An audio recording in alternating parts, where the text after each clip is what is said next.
So, get on with this then. In relation to the audit of the Retriever Group, evaluate quality control, any ethical issues, and any other professional matters when it comes to planning and performing this audit. So basically, any issues that we've come up with then in terms of quality control, ethics, or other professional matters, any downsides really.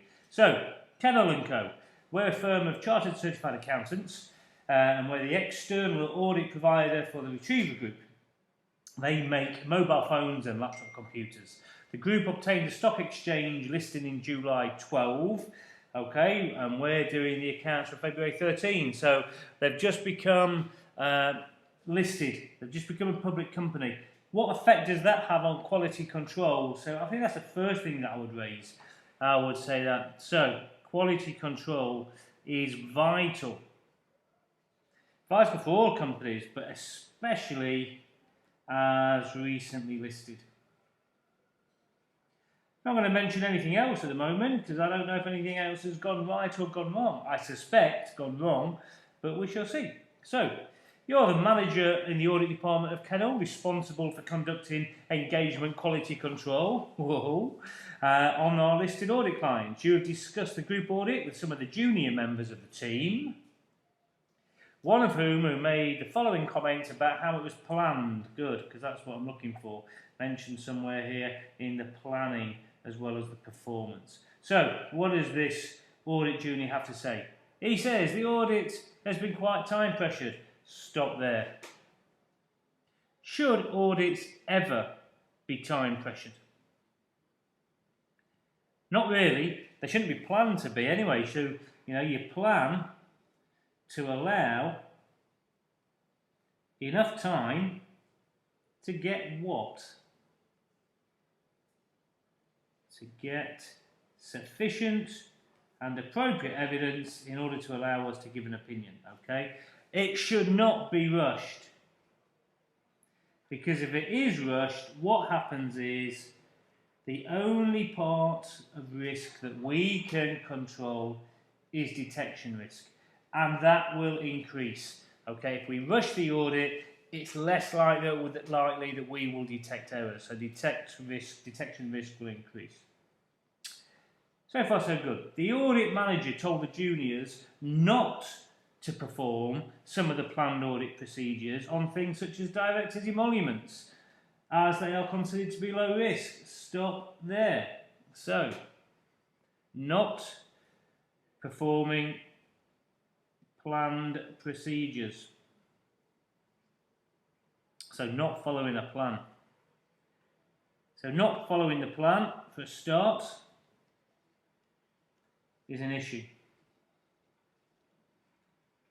Okay, this needs a valid reason. Why not? And a valid reason isn't low risk. So just because it's low risk doesn't mean it's not valid. Even in low risk areas, you may well get material misstatements. Okay, so you still need to perform procedures. So you definitely need to perform some sort of substantive procedures on everything. The examiner particularly mentioned directors' emoluments. And as you know, some things are material not by their quantity, but by their quality. Okay, so this is the quality of it, means it's material, and therefore definitely means it needs some testing. So again, we're not testing everything, so our detection risk, not testing everything we should, our detection risk has just increased. Straightforward question really, isn't it? He also instructed us not to use our statistical sampling methods in selecting trade receivable balances. It'd be quicker just to use your own judgment, okay? Well, non-statistical sampling. Couple of things here. Again, we need a valid reason to change, which is not given. Okay, a valid reason to go from statistical to non-statistical. Non-statistical is okay, but needs judgment. And that judgment will not be from a junior. A junior will not have the judgment to select properly, and so therefore our sample may not be representative of, the population as a whole. Okay, and particularly if it's a junior, there's a tendency to select only those that are easy to audit. Yeah, the ones that I've just seen, they'll do. I've got them in my hand. So a tendency to select those, whereas statistical sample, you can't do that. So again, that will increase detection risk. So all these professional quality control issues coming out here. Two of the juniors were given the task of auditing trade payables and going concern. Stop there. What's wrong with that? Juniors auditing, which one is particularly a problem? Trade payables or going concern? Hopefully you said going concern, because going concern, well, A, it's key, but going concern is a subjective matter.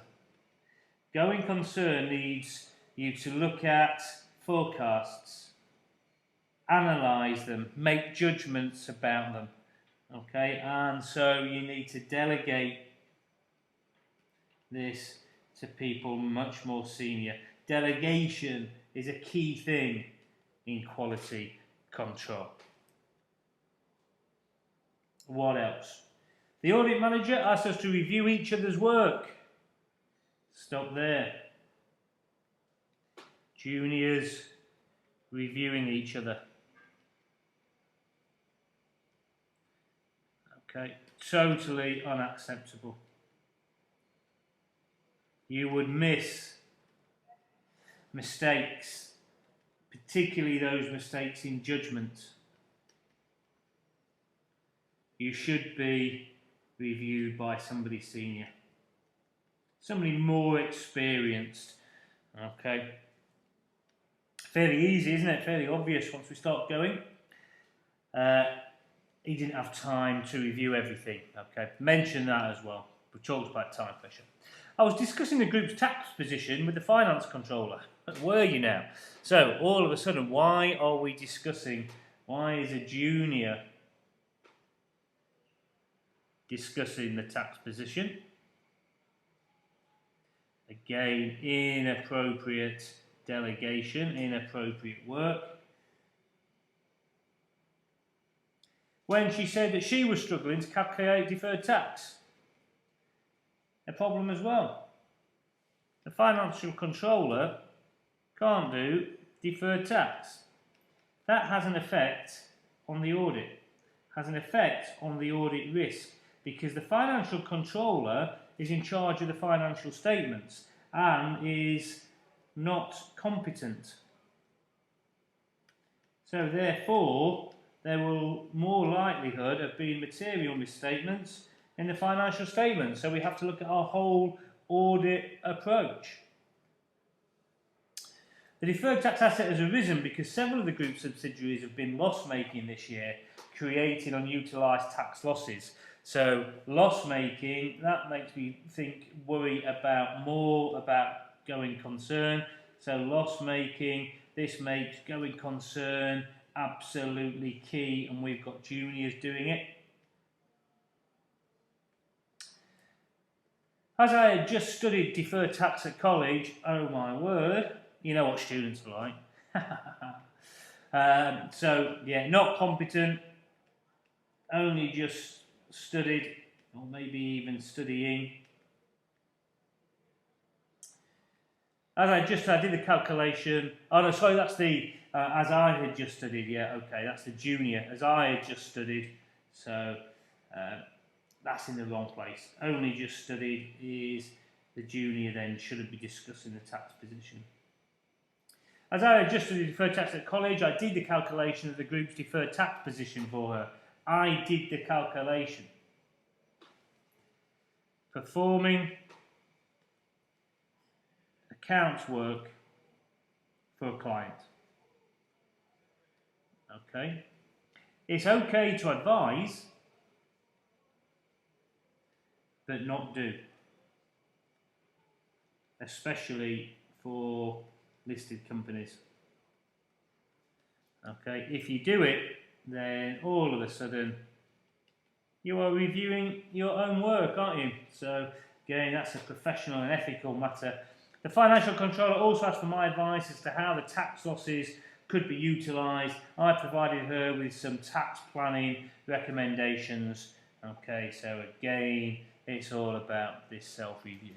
Alright, so that's basically it. If you went through that, state the point, explain it, use the scenario, you should be picking up a good chunk of those 13 marks, I hope.